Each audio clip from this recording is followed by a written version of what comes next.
தனியரசு, இந்த வழக்கு போட்டவர்கள்ல 6 பேர்ல யாருமே வந்து பார்த்தீங்கன்னா இந்த வழக்குக்கு நேரடியா இந்த நிகழ்ச்சி, அதாவது இந்த கட்சியுடைய பார்ட்டியிலேருந்து அவங்க செங்குத்தா பிளவானவர்கள் இல்லை, அவங்க கிட்ட சட்டமன்ற உறுப்பினர்கள் இல்லை, பொதுக்குழு உறுப்பினர்கள் இல்லை. தேர்தல் ஆணையத்துக்கு இந்த தீர்ப்பை கொண்டுட்டு போனாலும் கூட அவங்களுக்கு வந்து இதுல எந்த சாதகமும் கிடைக்க போறதில்ல. இதை தேர்தல் நீதிமன்றம் சொல்லியிருக்கு, தேர்தல் ஆணையம் இதை விசாரிக்க போகுது. இது வந்து வெர்டிக்கல் ஸ்பிளிட், அதாவது கட்சி 2ஆ பிளவுபட்டிருக்கா இல்ல தனிநபருடைய உட்கட்சி பிரச்சனையா இருக்கா அப்படிங்கிறத பார்க்கறது மட்டும்தான்றாரு வில்சன். எங்க வில்சன் உட்பட எங்க ராமசுப்ரமணியன் எல்லாம் உட்பட எல்லாம் எல்லாரும் என்ன சொன்னாங்கம்மா, அதாவது கட்சி 2ஆக செங்குத்தாக பிளவு போட்டால்தான் தேர்தல் ஆணையமோ நீதிமன்றமோ சின்னத்தை முடக்குவது அல்லது அந்த பாதிக்கப்பட்டவர்களுடைய நியாயத்தை கேட்கணும் அப்படிங்கிற மாதிரி சொன்னாங்க. ஆர்கே நகர்ல புரட்சி தலைவர் அம்மா மறைந்த பிறகு நடந்த இடைத்தேர்தலில் அங்க வந்து செங்குத்தாவெல்லாம் பிளக்கல. சட்டமன்ற உறுப்பினர்கள் நாங்க தான் பெரும்பான்மையா இருந்தோம், 123 பேர் இருந்தோம். நம்ம ஓபி சனங்கிட்ட 11 பேர் தான் இருந்தாங்க. ஏன் ஆர்கே நகர்ல இரட்டை இலை சின்னத்தை முடக்குறது யாரு? தேர்தல் ஆணையம் தான் முடக்குச்சு. ஏன் தேர்தல் ஆணையம் அப்படி முடக்குச்சு? அப்ப அண்ணன் ஓபி சனங்கிட்ட எத்தனை மாவட்ட செயலர் இருந்தாங்க? எந்த பொதுக்குழுவுல நீங்க செங்குத்து பிளவு ஏற்பட்டு அங்க தேர்தல் ஆணையத்துல நமக்கு சின்னம் முடக்கப்பட்டு இரட்டை கோபுரம் தொப்பி குக்கர் எல்லாம் எங்கிருந்து வந்துச்சு? அப்பெல்லாம் இந்த விவாதம் நடக்கவே இல்லை. அதே மாதிரி நீங்க அப்பெல்லாம் நீங்க எடப்பாடியார் அதை சமாதானப்படுத்தி கொண்டு நீதிமன்றத்துக்கு போகாம பாஜகவோடு உறவு வைத்த பிறகு மீண்டும் எங்க ராமசுப்ரமணியன் சொன்ன மாதிரி கட்சிக்கு எதிராக வாக்களித்தார் ஓபிஎஸ். 11 சட்டமன்ற உறுப்பினர்கள் தேவைப்பட்ட பொழுது இதே எடப்பாடியார் சமாதானம் அரசியல் ரீதியான ஒப்பந்தத்தை இறுதி செய்துதான் அரசாங்கத்தை தொடர முடிந்தது. கட்சியை இரட்டை தலைவர்கள் நடத்த முடிந்ததே அல்லாமல் நீதிமன்றத்திலேயோ தேர்தல் ஆணையத்தாலேயோ பைசூல் செய்யப்பட்டு இந்த கட்சி இவ்வளவு காலம் பயணிக்கல. இன்னொரு கட்டத்துல நீங்க அப்படியே பார்த்தா கூட இப்ப எங்க பொன்வில்சன், எங்க நாச்சியார் சுந்தியம்மா, இப்ப எல்லாரும் என்ன சொல்லுவாங்கன்னா, எடப்பாடியிடம்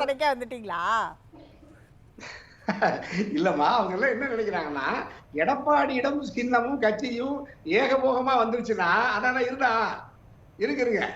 அப்ப வந்துருச்சுன்னா எடப்பாடி ஏதோ மக்கள் மத்தியில தமிழ்நாட்டுல இரட்டை இலை சின்னத்திற்கு வெற்றிக்கு மேல வெற்றியை குவித்து அண்ணா திராவிட முன்னேற்ற கழகத்தில் வேட்பாளர்கள் எல்லாம் வெற்றி பெற்று நாடாளுமன்ற உறுப்பினர்களாக, சட்டமன்ற உறுப்பினர்களாக, மேயர்களாக, நகரமன்ற தலைவர்களாக, ஒன்றிய குழு தலைவர்களாக, மக்கள் பிரதிநிதிகளாக வந்துருவாங்கன்னு நினைச்சிட்டு தான் நம்ம எல்லாரும் போராடுறோம்.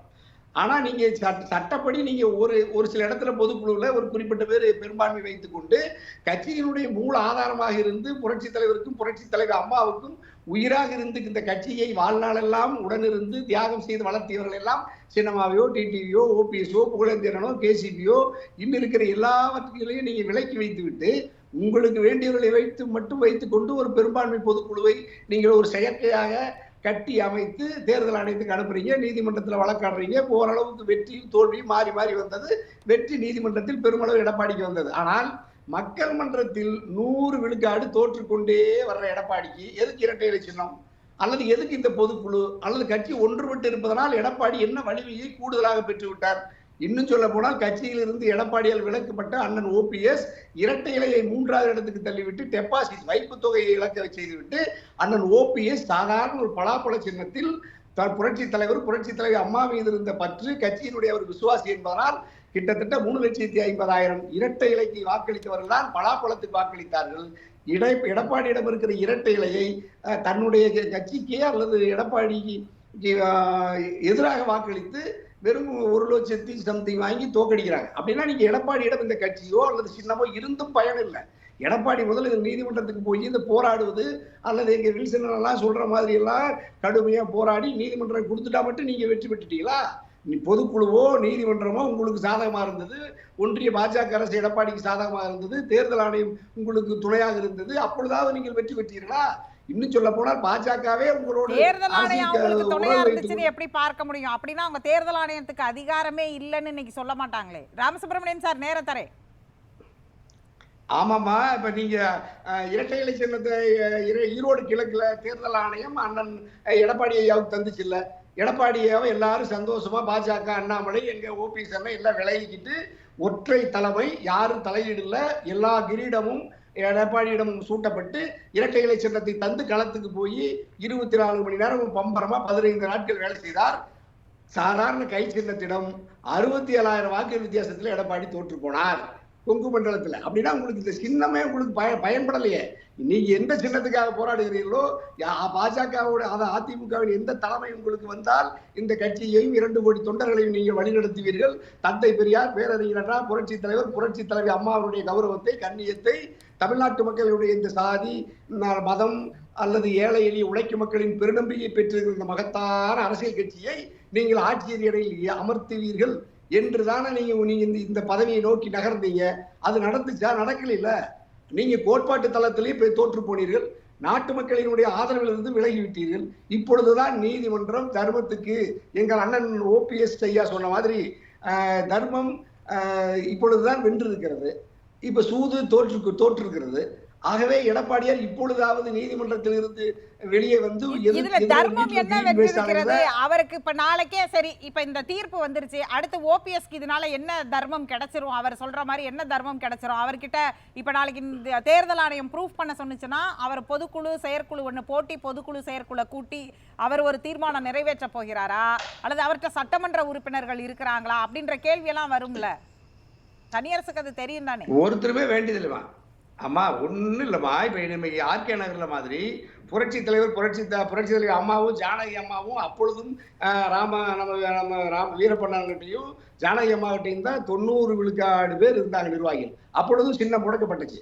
அம்மா தனித்தை புறாவும் சேவல்லையும் நின்னாங்க. ஜானகி அம்மாவும் புரட்சி தலைவர் அம்மாவும். என்ன நடந்துச்சு? தேர்தலில் தோற்று பிறகு 2 பேரும் அரசியல் ரீதியாக உறவு பாராட்டி நீதிமன்றத்துக்கு போகாம போனதுக்கு அப்புறம் தான் 91 மீண்டும் நம்ம ஆட்சிக்கு வர்றோம். இப்போ நீங்க என்ன நடக்குதுன்னா, இப்ப எல்லாரும் எதுக்கு போராடுறோம்? இரட்டை இலை சின்னத்தை நீங்க உடைக்க வைங்க. வெறும் ஒரு சாரா இருக்கிற எடப்பாடிக்கு மட்டும் தருவது பிழையானது, தவறானது. ஆகவே இரட்டை இலை சின்னத்தை உடைக்கிட்டீங்கன்னா எடப்பாடி சமாதானத்துக்கு வருவார். கட்சியை ஒன்றுபட்ட அதிமுகவாக களத்துக்கு போனால் வருகிற 2026லயே ஆட்சி அதிகாரத்துக்கு வரலாம். இதுக்குத்தான் அவன் எடப்பாடியை நெருக்கி எடப்பாடியிடமிருந்து அந்த ஆயுதம், ரஜினி ஐயா சொல்ற மாதிரி பிரம்மாஸ்திரம் சொல்லப்படுகிற இரட்டை இலையை முதல்ல நீங்க பறிக்கணும். செங்கோட்டையன் வந்து என்ன செய்தி சொல்றாரு? அவர் இப்ப பேசிட்டு இருக்கிறாரு. அதுல இருந்து சில உரைகளை மட்டும் உங்களுக்கு வாசிச்சு காமிக்கிறேன். முன்னாள் முதலமைச்சர் ஜெயலலிதாவின் பணிகளை கண்கூடாக பார்த்தவன், அவர் விரல் அசைவில் பணி செய்தவன் நான், எந்த பணியை கொடுத்தாலும் செய்து முடிப்பவன் செங்கோட்டையன் என்பது முன்னாள் முதலமைச்சர் ஜெயலலிதாவுக்கு தெரியும். ஜெயலலிதா அவர்கள் செங்கோட்டையனை பாராட்டி அந்த ஆடியோவையும் இன்னைக்கு பொதுக்கூட்டத்தில் வெளியிடுறாரு. இவ்வளவு நாட்கள் ஏன் அதெல்லாம் வெளியிடல, இப்ப ஏன் அதை வந்து வெளியிடுறாரு? நான் நல்ல தொண்டனாக இருக்க ஆசைப்படுகிறேன், நான் சொல்வது உங்களுக்கு புரியும், மீண்டும் தமிழ்நாட்டில் தொண்டனுக்கு தொண்டனாக பணியாற்றுவேன்னு சொல்லியிருக்கிறார். அடுத்த பொதுச் செயலாளர் செங்கோட்டையன் தான்மா. இப்ப என்னமா சிக்கல்? இந்தாங்க உங்களுக்கு ஒரு பொதுச் செயலாளர் போஸ்ட் அப்படியே பார்சல் பண்ணிட்டீங்க. அப்படியே ஒரு கட்சி இல்லம்மா சின்னமாவே வந்து மைபையா பாஜகவுல மோடி வர்றாரு, நட்டா வர்றாரு, மாசம் மாத்துறாங்க. இப்ப அண்ணாமலையில் மாத்திட்டு தமிழிசேக்காவை போட்டாங்க. அப்புறம் எல்லாம் வாரம் மாத்துறாங்க. அந்த கட்சியெல்லாம் நடக்காம இருக்கா, ஆட்சிக்கு வராம இருக்கா? ஏன் எடப்பாடி தவிர இந்த பொதுச் செயலாளர் 2 கோடி தொண்டர்கள் யாருக்கு மாத்த தகுதி இல்லையா? செங்கோட்டையன் ஒரு 6 மாசம் கொடுப்போம். சின்னமா அவர் எல்லாத்தையும் அரவணைச்சிருவாரு. இப்ப சின்னமாவை, டிடிவியை, ஓபிஎஸ், எடப்பாடி எல்லாரும் ஒரு அணிக்கு வந்த பிறகு அப்புறம் நம்ம சின்னமாவை தேர்ந்தெடுக்கிறோமா, ஓபிஎஸ் செங்கோட்டையன் இருக்கட்டும் கூட சின்னமா சொல்லுவாங்க. மாறுவாருன்னு சொல்றீங்களா? செங்கோட்டையனை வந்து முழுமையா வலிமையா ஒட்டுமொத்த தொண்டர்களாலும் நிர்வாகிகளாலும் சின்னமா, டிடிவி, ஓபிஎஸ் எல்லாரும் கலந்து ஆலோசித்து செங்கோட்டையனை ஒரு பொறுப்புக்கு கொண்டு வரணும்னா யாரும் மறுக்க மாட்டாங்கம்மா. ஏன்னா செங்கோட்டையன் உண்மையிலேயே புரட்சி தலைவர், புரட்சி தலைவி அம்மா எடப்பாடியோட சீனியர். தமிழ்நாட்டில் இருக்கிற 2 கோடி தொண்டர்களுக்கும் அறிமுகமானவர். ஒட்டுமொத்த 3000 பொதுக்குழு உறுப்பினர்களில் செங்கோட்டையனர் எதிர்த்துக்கு ஒரு சுட்டுவிரல் கூட நீட்ட முடியாது. அதனால இன்னைக்கு நீங்க பாருங்க, அந்த எடப்பாடி வேணா புரட்சி தலைவரையும் புரட்சி தலைவர் அம்மாவை புறக்கணிச்சிருக்கலாம். ஆனா எங்க செங்கோட்டையன் புரட்சி தலைவரை புரட்சி தலைவர் அம்மாவை அழகா அந்த விளம்பர பதாகையில பொதுக்கூட்ட மேடையில 2 தலைவர்களையும் வலிமையா திருவுருவ படங்களை வைத்து எடப்பாடியும் செங்கோட்டையன் இணையா வச்சிருக்காரு. இன்னும் சொல்ல போனா எடப்பாடியை சிறுசு பண்ணிட்டு செங்கோட்டையன் படத்தை பெருசா போட்டிருக்கணும். அதுவே கோவில் இருக்கிற நிர்வாகிகள் தவறு. தனியாருடைய ஆசையா இருக்கலாம். ஆனா அவர் கட்சியில இருந்து தான் ஒரு பிளவு, நான் ஒரு பிராக்ஷன்லாம் சொல்லவே இல்லையே. அப்படி செய்யலைன்னா நீங்க ஓபிஎஸ் மாதிரியே சாதாரணமா கட்சி விட்டு நீக்கிடுவார் எடப்பாடி. கிட்டத்தட்ட இப்பவே நெருக்கி ஒரு கட்டத்துல கொண்டுட்டு வந்து அண்ணன் ஓபிஎஸ் அண்ணை வெளியேற்றியதை போல, சின்னமாவை டிடிவி வெளியேற்றியதை போல எடப்பாடி திட்டமிட்டு அண்ணன் செங்கோட்டையனையும் கொஞ்சம் கொஞ்சமா நகர்த்தி பழகி இன்னும் 2 பேர் இந்த பேசுறாங்க நெருக்கடியிலிருந்து மீண்டு வர அண்ணன் ஓபிஎஸ் என்னை போலவோ மற்றவர்களை போல செங்கோட்டையனும் அமைதியா இருந்தாருன்னா செங்கோட்டையனையும் மிக சாதாரணமா கட்சி விட்டு நீக்கிட்டு யாருமே பார்த்ததே இல்லைன்றாரு எங்க எடப்பாடி. ஆகவே எடப்பாடியை கட்டுப்படுத்துவதற்கு செங்கோட்டையன் ஒரு வலிமையான ஆயுதம் மேற்கு மண்டலத்துல. எப்படி நீங்க தென் மாவட்டங்கள்ல ஒரு 10 மாவட்டங்கள்ல அண்ணன் ஓபிஎஸ் வெளியேறிய பிறகு இரட்டை இலை டெபாசிட் போயிருக்கிறதோ அதை போல எடப்பாடியை விட 100 விழுக்காடு செல்வாக்கு படைத்தவர், மக்களின் பேரன்பை பெற்றவர் எங்க அண்ணன் KA செங்கோட்டையன் தான். அவர் தான் இரட்டை இலைனா புரட்சி தலைவர், புரட்சி தலைவர் சொல்றாரு. செங்கோட்டையன் வந்து அதை சொல்றாரான்னு பாப்போம். செங்கோட்டையன் கண்டிப்பா வருவாருமா. செங்கோட்டையன் வந்தாருன்னா கட்சி ஒன்றுபடும், மீண்டும் ஆட்சிக்கு வருங்கிறது நாட்டு மக்களினுடைய தொண்டர்களினுடைய விருப்பம். அதைத்தான் தனியரசு. நீங்க இவ்வளவு சொல்றீங்க, அன்னைக்கு கூவத்தூர்ல நீங்களும் தான் இருந்தீங்க. அன்றைக்கு செங்கோட்டையன் வந்து முன்னாள் முதலமைச்சர் எம்ஜிஆர், முன்னாள் முதலமைச்சர் ஜெயலலிதா அவர்களோட நெருங்கி இருந்தவர், நீண்ட அனுபவம் பெற்றவர், மூத்த தலைவர், மூத்த உறுப்பினர், இப்படி எல்லாம் இருந்தும் அவரிடம் கொடுத்திருந்திருக்கலாம் இல்லையா? அத நான் சொல்லலாம் நினைச்சு நல்ல வேலை கேட்டீங்கம்மா. உண்மையிலேயே அந்த பரிசீலனையில் இருந்தாருமா. உண்மையிலேயே முதலமைச்சராக இல்ல உண்மையிலேயே அவர் வந்து செங்கோட்டையன் வந்து ஃபர்ஸ்ட் பீரியாரிட்டியில அவர் தான் முதன்மையா அந்த பொறுப்பை ஏத்துக்க சொன்னாங்க. சின்னமா அவர் தான் வேண்டான்ட்டாரு. அவர் உங்களுக்கு தெரியும், அதுக்கு செலவாகும். அந்த செலவை தங்கமணி, வேலுமணி, எடப்பாடி எல்லாம் போட்டாங்க. அதனால அவர் பர்ச்சேஸ் பண்ண முடியல. அன்னைக்கு பர்ச்சேஸ்னா செலவழிக்க முடியல.